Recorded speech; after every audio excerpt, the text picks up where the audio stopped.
성경 말씀은 사도행전입니다. 사도행전 11장 4절에서 18절까지 하겠습니다.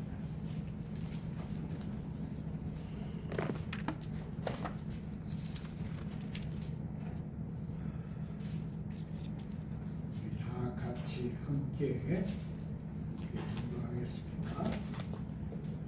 베드로가 그들에게 이 일을 차례로 설명하여 이르되 내가 요파시에서 기도할 때 황홀한 중에 항상 들으니 큰 보자기 같은 그릇이 내 귀에 매어 하늘로부터 내려 내 앞에까지 이루어지거든 이것을 주목하여 보니 땅에 네 발 가진 것과 들짐승과 기는 것과 공중에 나는 것들이 보이더라. 또 들으니 소리 있어 내게 이르되 베드로야 일어나 잡아 먹으라 하거늘 내가 이르되 주님 그럴 수 없나이다. 속되거나 깨끗하지 아니한 것은 결코 내 입에 들어간 일이 없나이다 하니 또 하늘로부터 두 번째 소리 있어 내게 이르되 하나님이 깨끗하게 하신 것을 내가 속되다고 하지 말라 하더라. 이런 일이 새로운 이스에 모든 것이 다시 하늘로 끌려 올라가더라. 마침 세 사람이 내가 속한 집 앞에 서 있으니 가이사랴에서 내게로 보낸 사람이라. 성령이 내게 명하사 아무 의심 말고 함께 가라 하시매 이 여섯 형제도 나와 함께 가서 그 사람의 집에 들어가니 그가 우리에게 말하기를 천사가 내 집에 서서 말하되 내가 사람을 요파에 보내어 베드로라 하는 시몬을 청하라. 그가 너와 내 온 집이 구원받을 말씀을 내게 이르리라 함을 보았다 하거늘 내가 말을 시작할 때 성령이 그들에게 임하시기를 처음 우리에게 하신 것과 같이 하는지라. 내가 주의 말씀에 요한 물로 세례를 베풀었으나 너희는 성령으로 세례를 받으리라 하신 것이 생각나노라. 그런즉 하나님이 우리가 주 예수 그리스도를 믿을 때 주신 것과 같은 선물을 그들에게도 주셨으니 내가 누구에게 하나님을 능히 맡기느냐 하더라. 그들이 이 말을 듣고 잠잠하여 하나님께 영광을 돌려 이르되 그러면 하나님께서 이방인에게도 생명 얻을 회개를 주셨도다.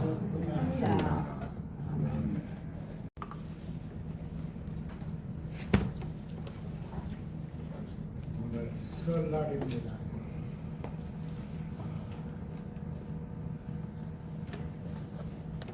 저 어렸을 때 설날에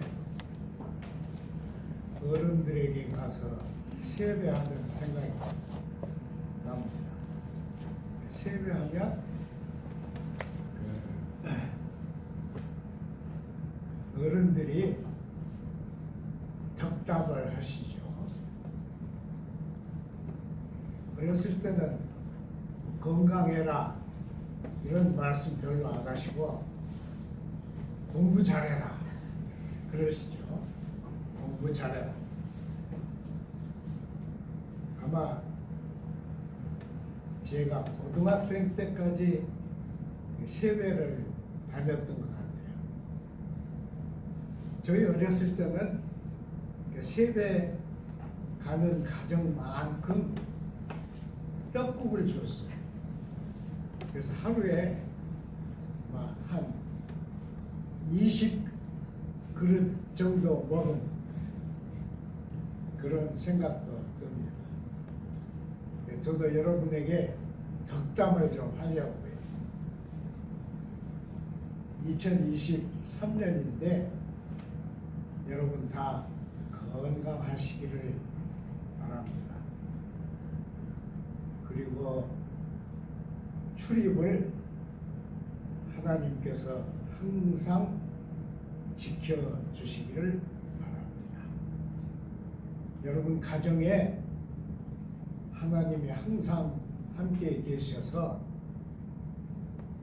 세대가 갈수록 더욱 훌륭한 그리고 복된 그리고 하나님이 함께 계시는 그러한 가정들이 되시기를 바랍니다. 하루 종일 해도 모자라죠. 여러분 다 아시겠지만은 이 사도행전은 누가 선생님이 기록했습니다. 이 누가 선생님은 유대인이 아닙니다. 누가 선생님은 의사 선생님인데 그때 의사는 순회 의사였습니다. 그래서 각처를 돌아다니는데 특히 외국에 이 누가 선생님이 가게 되면 오래전부터 연락을 해가지고 자기네 나라에서 낫지 못한 질병을 가진 사람들은 누가 선생님을 만났습니다. 이렇게 순회를 하면서 바울 사도의 그 선교단과 만나게 됐어요. 한번 만나가지고는 그 선교단에 동참했습니다. 함께 다녔어요. 얼마나 기가 막히겠어요. 그 당시에 지성인인데 매번 다니면서 모든 자료를 다 모았습니다. 그 자료를 모으고 보니까 복음서가 있잖아요. 그래서 누가 선생님도 복음서를 썼습니다. 제 믿기는 복음서보다 이 사도행전에 기록된 자료들을 먼저 모았을 것이다. 그 후에 이제 복음서를 읽고 자료와 그 앞에 기록된 복음서 내용을 썼습니다. 근데 이 누가 선생님이 기록한 이 기록물은 개인에게 드렸습니다. 개인에게 바쳤어요. 아마 상당히 지위가 있는 그런 분에게 바쳤을 것이다. 그렇게 생각이 듭니다. 그리고 사도행전은 우리가 가지고 있는 신약 시대의 그 교회의 유일한 역사입니다. 역사를 기록한 내용입니다. 이 사도행전 안에는 엄청난 내용들이 기록이 되어 있죠. 복음이 각처로 퍼지고 그 후에 로마 제국으로 들어가는 내용이 기록이 되어 있습니다.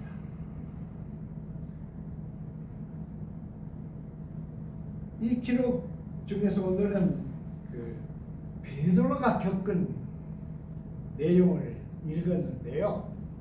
여러분이 이 사도행전 10장, 11장을 읽으시면 현대인에게는 좀 안 맞아요. 현대인들은 한 번 기록한 것은 뒤에 다시 기록을 안 씁니다. 근데 이 누가는 있었던 사실을 10장에 자세히 기록을 했어요. 그래도 다 자세한 건 아니죠. 그 후에 11장은 예루살렘 공회에 가서 예루살렘 공회에 보고하는, 자기가 겪은 것을 보고하는 내용을 또 여기다가 썼습니다. 오늘 우리는 11장에 있는 걸 읽었죠. 여러분이 다 아시는 대로 내용은 베드로가 욥바에 갔어요. 욥바는 그 지중해 그 해변에 가에사리아라고 하는 도시오고 욥바라고 하는 도시가 있습니다. 이 도시는 지금도 그대로 있습니다. 저는 1981년에 거기 갔었는데 가이드가 욥바로 끌고 갑니다. 가서 그 집을 보여줘요. 저희가 갔을 때 그 집은 단층 집이었습니다. 그래서 지붕이 평평한 그런 집이었는데 우리가 다 그 지붕에 올라가서 한번 같이 기도를 하고 그런 일도 있습니다. 근데 지금은 욥바가 큰 도시가 됐어요. 엄청나게 발전한 도시가 됐는데 그래도 그 욥바에 있는 시몬의 집은 아직 그대로 남아 있습니다. 베드로가 아마 욥바에 갔던 것 같아요. 근데 배가 고팠어요. 배가 고파서 음식을 먹어야겠는데 남의 집이니까 아직 음식이 준비가 안 된 거예요. 그런데 그때 그 배가 고픈 그때 엑스타시라고 그랬죠. 엑스타시에서 황홀 중에 그러니까 자기도 그게 뭔지 모릅니다. 황홀 중에 공중에서 보통이가 내려오는데 유대인들이 먹지 않는 네발 짐승들 그리고 유대인들이 혐오하는 그런 음식들이 들어있는 거예요. 얼마나 놀랬겠어요. 그런데 소리가 들리는데 이것을 먹으라 그러는 거예요. 베드로가 자기가 유대인이니까 그 소리를 향해서 나는 유대인이요. 나는 결례를 지키는 사람으로서 부정한 것을 먹은 일이 없습니다. 이렇게 소리쳤겠죠. 그러니까 그 소리도 참 기막히죠. 하나님이 깨끗하게 한 것을 네가 부정하자고 하지 마라. 그걸 바꿔서 말하면 무슨 말이에요? 너희 깨끗한 것이 하나님의 명령보다 더 무겁냐? 이 말이죠. 그래서 마침 그때 바뀌어서 노크를 하는 거예요. 그 베드로를 초대하러 온 사람들입니다. 가이사랴에 있는 고넬리우스라고 하는 백부장이죠. 그러니까 이 고넬리우스는 그때 그 나라를 점령하고 있던 로마 권력의 상징적인 인물입니다. 물론 총독도 있죠. 총독을 지키는 사람이 고넬리우스입니다. 근데 이 사람이 베드로를 청해 간 거예요. 놀라운 일이죠. 아마 제가 생각하기는 여기 성경에는 설교를 한 걸로 써 있는데 제 생각에는 설교가 아니었다고 생각해요. 대화한 거죠. 무슨 일로 나를 초대했느냐. 그 고넬리우스가 또 초대한 내용을 얘기라고. 그래서 한참 이런 얘기를 나누는데 또다시 엑스타시죠. 그러니까 세 가지 엑스타시가 여기 묶여 있어요. 베드로가 겪은 엑스타시, 고넬리우스가 겪은 엑스타시, 또 고넬리우스 집에서 베드로가 얘기했을 때 그들이 함께 겪은 엑스타시. 그때 그 베드로의 그 감정을 한번 생각해 보세요. 어떻겠어요? 그러니까 베드로가 그 유대교에 단단히 굳어있는 베드로가 여러분이 이렇게 다 하나님의 말씀을 듣고 하나님과 교제를 하는 사람들이니 세례를 안 받을 이유가 없다. 그래서 온 식구들을 다 세례했습니다. 합동 세례. 그러니까 여기는 아마 제가 이렇게 표현이 모자라서 이렇게 얘기하지만은 대단했을 거라고 저는 생각해요. 왜 그랬느냐? 고넬리오스의 가족이 몇 명쯤 되었을까요? 저는 고넬리오스의 가족이 100명은 넘었을 거라 이렇게 생각해요. 왜냐하면 이 사람이 로마 군인 대표잖아요. 그러면 거기 종들이 몇 명이나 있었겠어요? 이 군인을 받드는 부하들이 몇 명이나 있었겠어요? 그들이 다 한 집에 모여서 베드로 이 얘기를 들었습니다. 어떻겠어요? 그래서 베드로가 세례를 주었는데 이게 문제가 되는 거예요. 예루살렘하고 가이사랴하고는 멀잖아요. 예루살렘에 있는 공회가 난리가 난 거예요. 왜 베드로가, 왜 주님의 제자 베드로가 이방인 고넬리오스 집에서 그렇게 교제를 하고 먹고 마시고 그들에게 세례를 주었느냐, 난리가 난 거예요. 그러니까 베드로가 예루살렘 공회에 보고를 하러 갔어요. 가서 보고를 합니다. 보고를 하는데 사실대로 말했다는 것을 쓰기 위해서 누가는 10장에 있는 이 얘기를 또 11장에 그대로 썼어요. 이건 그냥 그대로 쓴 게 아닙니다. 베드로가 예루살렘 공회에 가서 말한 내용은 베드로가 겪은 사실 그대로다. 이게 누가의 증언입니다. 보태지도 뭐 더 과장하지도 않고 그대로 말했다. 그러면 예루살렘 있는 공회원들은 어땠을까요? 그들은 베드로가 오기 전에는 벼르고 있었죠. 벼르고 있었어요.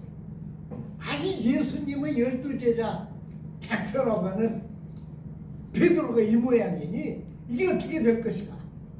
그래서 예루살렘 공회가 벼르고 있는데 가서 베드로가 보고한 내용이에요. 이 내용 중에 맨 마지막 말이에요. 하나님이 이렇게 준비를 하시고 하나님이 하셨는데 내가 누구 관대 하나님의 일을 한가하겠느냐? 내가 누구 관대? 베드로가 여러분 그 당시도 그렇지만은 지금도 뭐 베드로 이상 없잖아요. 그러나 내가 누구 관대? 하나님이 하시는 일을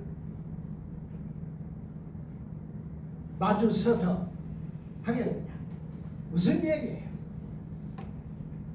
이것은 유대인들이 여태까지 만들었던 종교적인 전통 그리고 그들의 생활을 완전히 지배하는 전통적인 문화. 절대로 이방인하고 교제해서는 안 된다.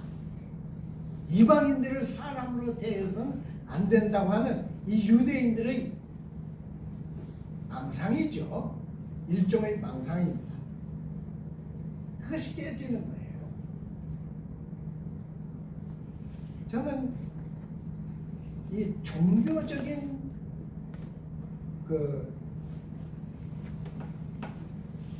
잘못된 전통, 종교적인 억지 이런 것들은 쉽게 깨지지 않는다. 이렇게 믿습니다.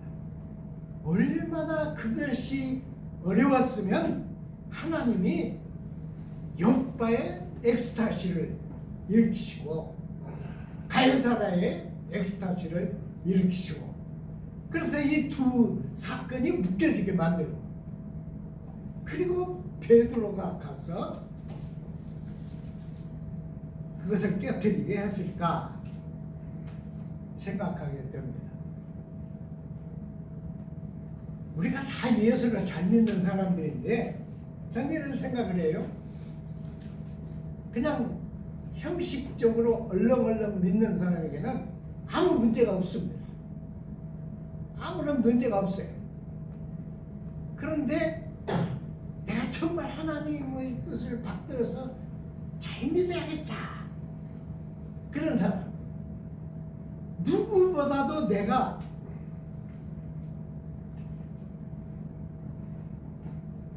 하나님을 사랑하고 하나님의 의지를 받들고 잘 믿어야겠다, 이런 열정이 생기는 순간 종교는 불이 붙어요. 불이 붙는데 불만 붙는 게 아닙니다.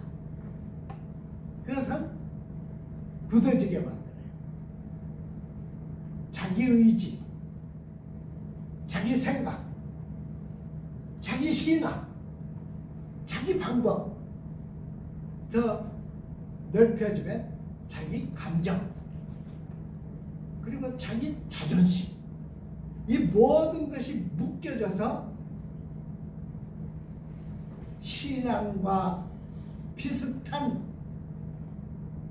신앙 아닌 신앙을 방해하는 그런 굳어진 것이 생겨납니다. 사실은 아마 저도 그럴 거예요. 저도 우리 신학교에 가서 공부를 했고 우리 교단에서 잘하고 그랬으니까 저에게도 그런 게 있을 거예요. 틀림없이. 그런데 우리는 신앙보다 그것을 더 좋아합니다. 하나님과 나 사이의 신앙보다 내 속에서 형성된 그것, 신앙 같은 것, 그러면서도 자기를 만족시키는 것, 이것이 더 힘을 발휘하게 된다, 그렇게 저는 생각해요.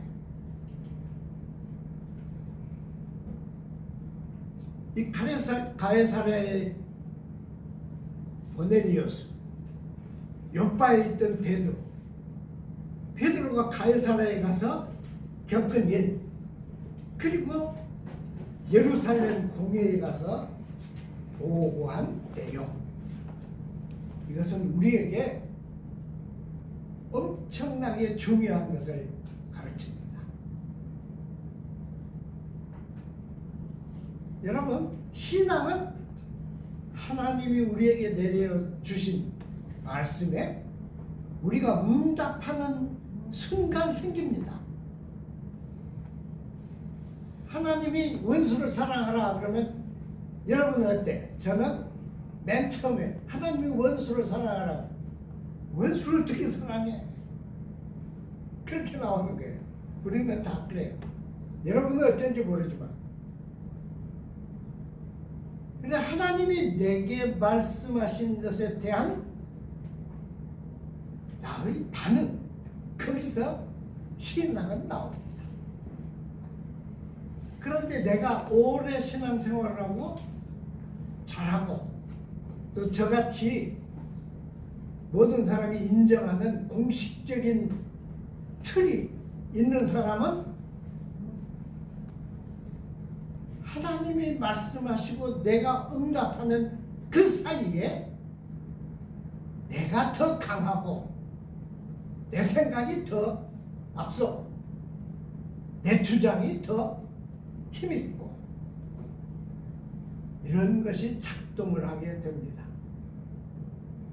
새해 첫날인데 우리들은 이 신앙 속에 형성되는 말하자면 슬러지 같은 거예요. 신앙 속에 형성되는 이것을 해결하지 못하면 신앙이 그 밑으로 잠재해 들어가게 됩니다. 신앙이 먹혀요. 우리나라에 그 한참 군인 정권이 있을 때 군인들이 마음대로 했잖아요. 그때 한국의 그 교회 대표들, 그 대표들도 세계적으로 유명한 대표 몇 사람이 독일에 갔어요. 가서 독일 교회 대표들하고 공식적인 회의도 하고 디너도 같이 하고 이제 그랬어요. 그런데 우리 대표 가운데 한 분이 독일 대표들에게 반 농담, 반 진담으로 이렇게 물었습니다. 종교 개혁을 일으킨 독일의 교회가 오늘 왜 이렇습니까? 왜냐하면 독일 교회는 전부 사회 속으로 들어가 버렸잖아요. 주일날 많이 안 모여요. 지금 어쩐지 모르지만. 그러니까 그냥 많이 그렇게 물었어요. 그렇게 독일 대표들이 얼굴이 빨개졌죠. 사실 아무도 별로 대답을 안 했는데 한 분이 끝난 후에 그때 우리나라에서 제일 큰 교회 목사님이 그 목사님에게 물었어요. 한국의 기독교인들이 몇 명입니까? 목사님 교회 기독교인들이 몇 명입니까? 자랑 삼아서 말했죠. 사실은 세계의 최고로 큰 교회는 한국에 있습니다. 세계에서 최고로 큰 장로교회도 한국에 있습니다. 세계에서 최고로 큰 감리교회도 한국에 있습니다. 침례교회는 잘 모르겠어요. 회중교회, 세계에서 제일 큰 회중교회도 한국에 있어요. 그러니까 자랑할 만하죠. 근데 그 독일 목사님이 이 한국 목사님에게 이렇게 물었어요. 그렇게 교인이 많은데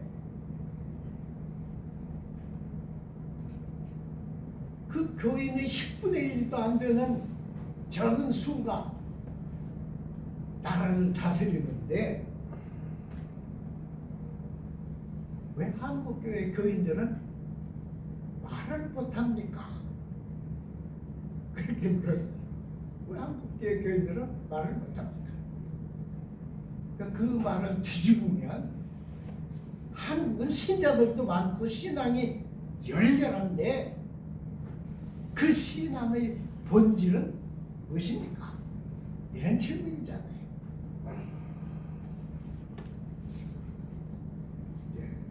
만일 우리 교회, 한국 교회가 제대로 잘 나갔다면 아마 지금 대단할 거예요. 근데 그러지 못했어요. 왜 그랬느냐? 신앙과 신앙 속에서 형성된 굳어진 부분들이 혼동된 거예요. 오히려 신앙 속에서 형성된 문화 같은 것 혹은 신앙이 어쩔 수 없이 이루어 놓은 그런 어떤 구성체 그런 것들이 사실은 신앙을 삼켜버린 것입니다. 우리는 정신 차려야 돼요. 이대로 가면 큰일 납니다. 그러니까 저는 늘 설교를 준비할 때마다 이 질문을 합니다. 네가 가지고 있는 이 신앙이 진짜 신앙이냐? 내가 설교하고 주장하는 대로 한국 교회가 따라가면 교회가 바뀔 것이냐? 교회가 바뀌면 어떻게 바뀔 것이냐? 이 질문을 저는 항상 합니다.